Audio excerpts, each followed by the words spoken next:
The BBC's Radiophonic Workshop was a legendary centre for experimental music.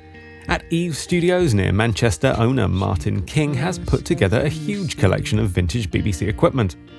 We visited to experience radiophonic techniques in action and enjoy breakfast. I'm Martin King. We're in the Radiophonic Room at Eve Studios.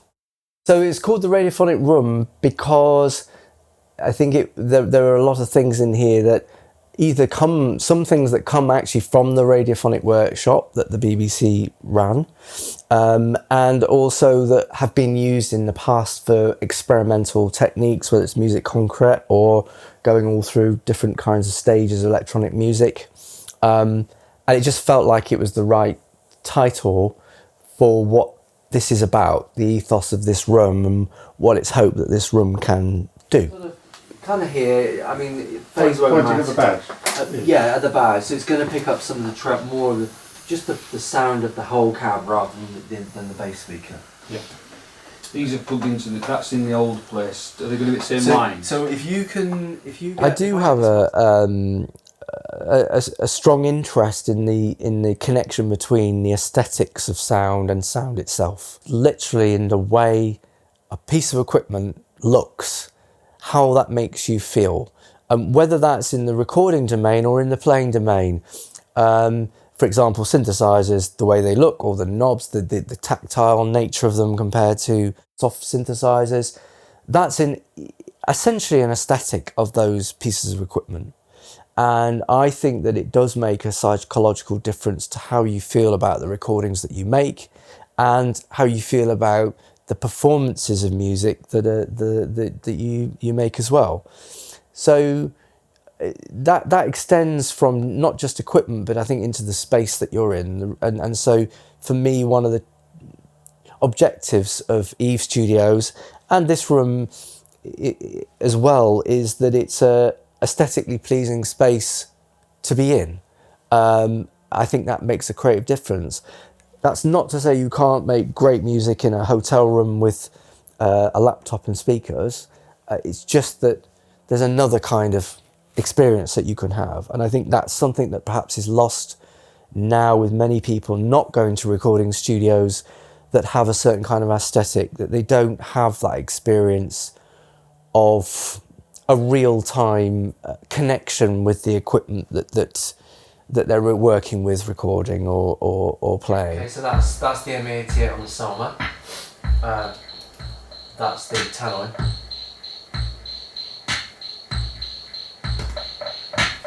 So here's an example of aesthetic.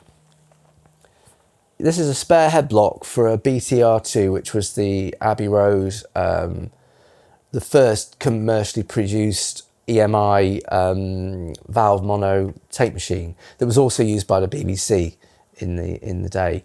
And it weighs you could probably do a lot of exercise and Pilates kind of things with this. It's pretty heavy, but this has an aesthetic in terms of the way it's been cast, the way it's been machined, everything about it, the screws, the chrome tape guide, that colour, what is that, sea green? I don't know. It's just a very beautiful colour paint if you happen to like greens, which I do.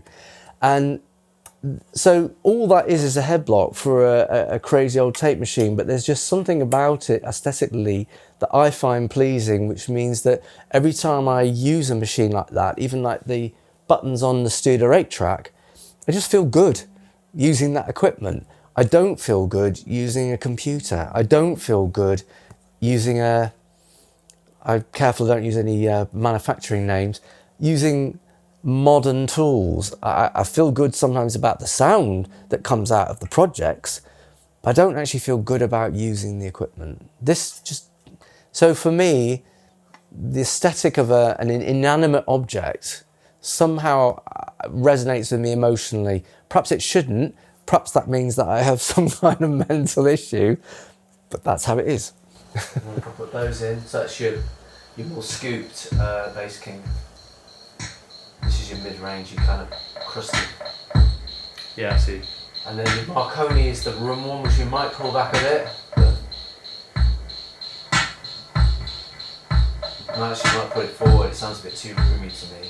Yeah. A bit phasey as well. So I'm not really feeling that. No. I'll try it, and if not, we'll just scrap it off. Yeah. At the moment, I'm working on a production project with a young artist from Sheffield called Studio Electrophonique. Studio Electrophonique is a guy called James Leasley, who's a phenomenally talented singer-songwriter, but has a very unique vision and passion for the recording techniques themselves. And essentially, he has released recordings to date which have all been done at home. They've all been done on a 4-track Porter Studio with minimal equipment. And that was partly necessity and partly just all he had, but actually it has become his aesthetic. That's our, basically, high and then low end. Okay, his feeling, which I totally agree with, is that basically if you can't say something with a few tracks, then you probably can't say it with many. And it's getting down to the bare bones of what actually matters in that music production. So what we've done now, we're working together, we've gone from a 4-track Porter Studio home environment into the Radiophonic studio with an 8-track 1-inch studio machine. So it's twice the track count, it's a better sound quality, but the same kind of parameters exist in terms of the way we're thinking about the music. And actually, different to perhaps the way people work now with DAWs, more time is spent in the pre-production than you would normally spend in a session with a computer. And that's not because people don't do pre-production, but it's because you have to work out how you're going to say what you want to say in a very limited track count. And the things that you're going to record are going to be committed to for the best or the worst. You can't then change them. Obviously in the mix you can do a certain amount, but essentially you commit to the performance, you commit to the blend of the microphones, you commit to the sounds. There isn't going to be so many extra takes and playlists and loops. It doesn't happen. So it's of the moment. That's another thing about studios is don't number the patch bay, just have them all blank. So you have to count every time because it gives you time to think. The way that James has written this song, it's essential that everything is driven from a vocal and a guitar. And we've then chosen that, the take that we want to hang the rest of the music off. The challenge in this is that he identifies strongly, for lots of reasons, with drum machines and wants there to be a drum machine on this song. And normally you have a drum machine, you sing along, the drum machine is clocking the tempo and it's all good. In this case, we are looking to do that the other way around, and we're looking for essentially to get an old drum machine that was never designed to work in that way, to play its pattern in time with a pre-recorded, very speeded song. It's just domestic ambience is the plan, I think. So the only thing we might try is a special BBC mains isolation transformer to see if we can get rid of some of the noise that's going on. So the drum machine that we're using on this track is a Roland CR78. And the Roland CR78 has its own clock. There's nothing you can do about that. But what we've done is we've programmed a rhythm in that very, very simple rhythm. It's the right rhythm for this song. And we've also chosen a particular fill that is one of the auto fill features of the CR78 drum machine. In fact, it's the fill that you hear on a famous track by Orchestral Manoeuvres in the Dark, Enola Gay. And there's a sort of like a little kind of electro tom sort of thing that happens. That's actually the fill that we're using, but because we've approached the drum machine in a different way, it's not the fill that's coming out at the other end.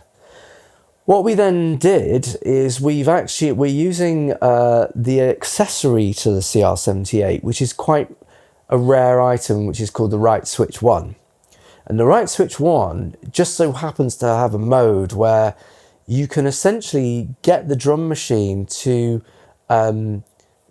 step through its program. So it's playing its program. You're not playing pads, it's playing its machine program, but you can control the speed of the drum machine clock from the rest button on the right switch 1 in write mode. So what's going to be happening is the drum machine is going to be playing the pattern with the autofill, which then, because it's confused, isn't playing the normal autofill that you would expect it to play. And there's a bit of a trickiness with when we click in the switch and out, because it's only going to be playing in the verses, not the chorus. And the right switch 1 is going to be played by James along with the guitar and vocal track that is already on tape. So if he's slowing up naturally and speeding up, slowing down, then the drum machine will be forced to play along, which you wouldn't normally do.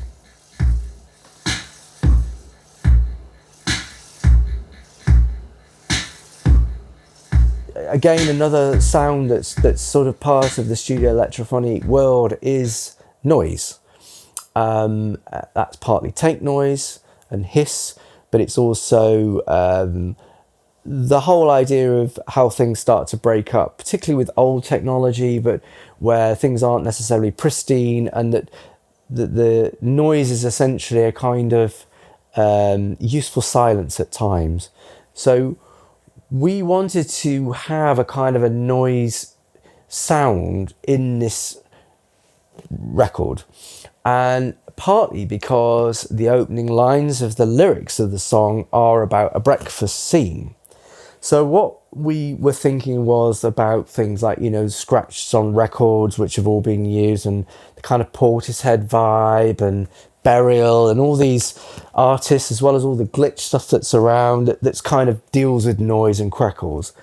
But because there is a very strong breakfast narrative going on in the first verse of the song, what we've decided to enlist another musician, Sam Inglis, who is actually going to be playing the bacon and eggs. Basically, the Unidyne that's not being used. Unidyne, I'll call it Sauce, S-A-U-C-E, probably, it's a breakfast theme. And that's the doc that we're listening to. Oh, you're there with the camera. And what we're going to do, it's got to be done live, is we're going to attempt to introduce the sound of bacon and eggs being, we might do a vegetarian rather than, it's not vegan, but not we'll decide, we'll have a moral conversation about that. But we're going to attempt to record the sound of fat and things bubbling in the pan as our scratched, noisy source. And then we're going to attempt to use an old piece of hardware that was like a studio standard piece of hardware, essentially a ducking gate, to see if we can get the CR78 that's being told how to play its clock to trigger, so that we can use the sound of bacon and eggs in a more creative, rhythmical way as part of the drum track. It might not work. It might sound wrong, but we're going to try. So that might be something that then, Sam, you can talk about when we're recording you. That's what's going to happen. We can once we got the actual eggs going, we can adjust if we want a bit more top fizz or and hopefully there's more randomness in those things compared to, say, the snare. So you'll be in the kitchen. We need to get a headphone feed to you as well. There's going to be a microphone in there. Probably one of my lesser valuable mics because of the oil spitting. We're going to have to use pop shield, stockings. I don't think we've got an apron. Hello, I'm Sam Ingalls. I'm the editor of Sound on Sound magazine. I always really wanted to be a session musician, but I never thought I would earn my first PPL royalties playing a fried egg. I think we need to light the stove.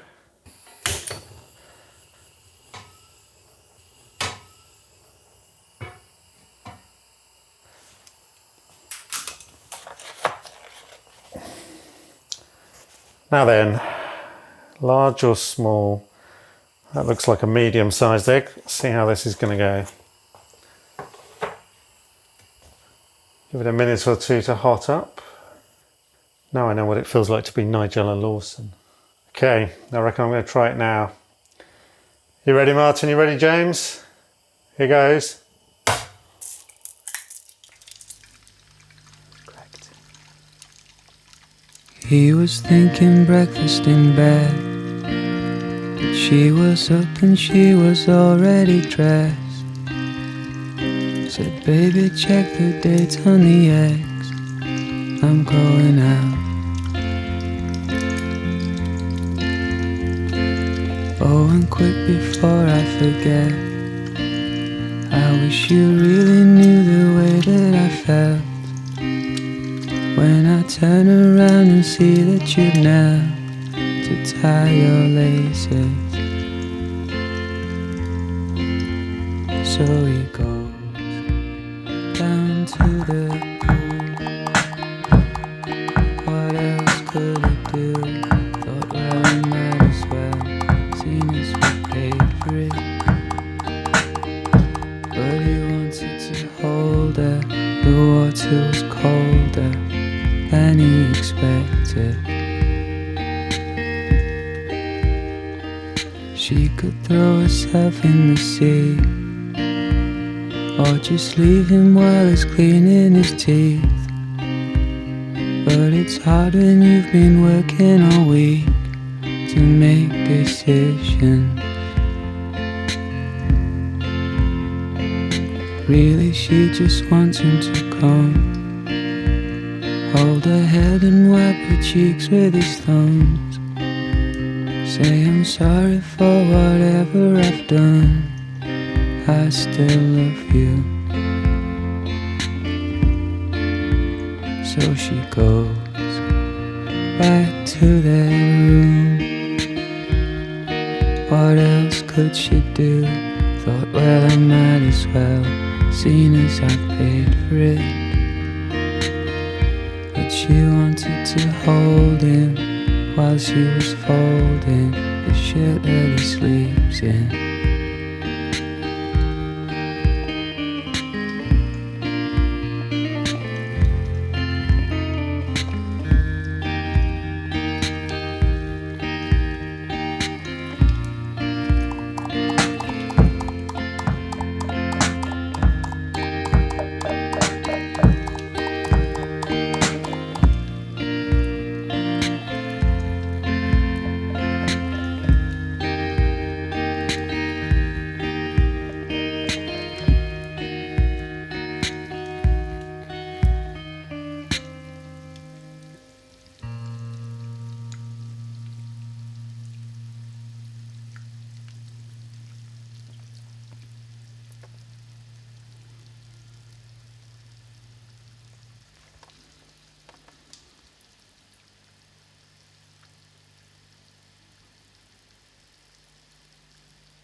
You. Properly crispy, look at that. That's going to be a good egg for someone. Go on, Maeve. That was a fantastic introduction. Right. Oh, was that all right? Excellent. Yeah, so who's having an egg sarnie? That's all for now. If you like what you saw, please be sure to like and share it, and subscribe and click the bell icon so you know when we upload new content to our YouTube. Also find us on Twitter, Instagram and Facebook. Thanks for watching. But it's hard when you've been working all week to make decisions.